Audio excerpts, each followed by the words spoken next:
My wife had been working overseas for 6 months. While I was putting our 3-year-old son to bed, he whispered, "Daddy, Mommy is hiding in the attic." I froze. Gu Qingying had been in Germany for 4 months. We video called every single day. Just the night before, she had shown me Munich at night. "Xiaoyu, what did you say?"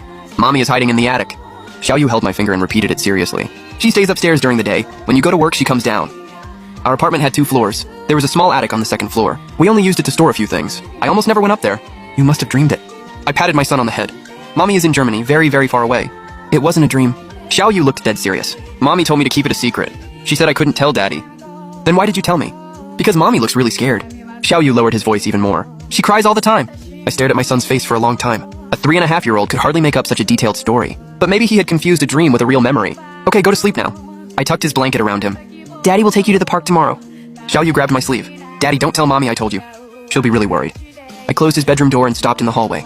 I looked up at the attic entrance above me. It was at the end of the hallway. It was a wooden hatch that opened upward. You had to pull down a folding ladder to get up there. The last time I opened that hatch was about 6 months earlier, when I stored away some out-of-season clothes. There was no way anyone could be hiding up there. I convinced myself of that and went back to my room.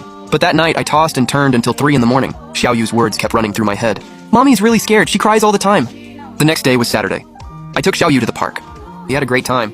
He seemed like a normal 3.5-year-old boy. He ran around, jumping and chasing pigeons. He got incredibly excited over some cotton candy. On the way home, he fell asleep in his car seat. I carried him to his room and put him in bed.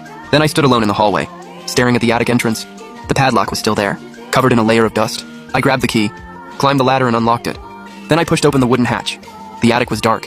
It was packed with boxes and old furniture. I turned on my phone's flashlight and looked around. There was no one there and no sign anyone had been living there. The boxes in the corner were covered in thick dust. There were no footprints on the floor. Standing in the attic, I breathed a sigh of relief. I even felt a little ridiculous. I had gone up there to investigate because of something a 3-year-old said. I shut the attic hatch tightly and put the padlock back on. That night, Gu Qingying video called me. On the screen, she was wearing a gray hoodie. Her hair was tied up messily. Behind her was the desk in her hotel room. It was covered in documents with an open laptop on it. "Was Xiaoyu good today?" "Yeah, I took him to the park." "I saw the pictures you posted. The one of him in the ball pit was adorable." Qingying smiled. "The project is going well. We might finish in another 2 months." 2 months? So there are still 8 weeks left. "About that. You two just need to hang in there a little longer." "Okay."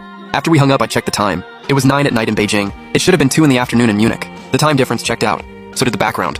And she looked completely normal. Everything seemed normal. Xiaoyu must have made the whole thing up. Over the next week, I never brought it up again. Xiaoyu didn't say anything else either. I thought the whole thing was over. Until Wednesday night. That day, I worked until 8 at night. The nanny had already given Xiaoyu a bath and was reading him a story. I took over and started putting him to bed.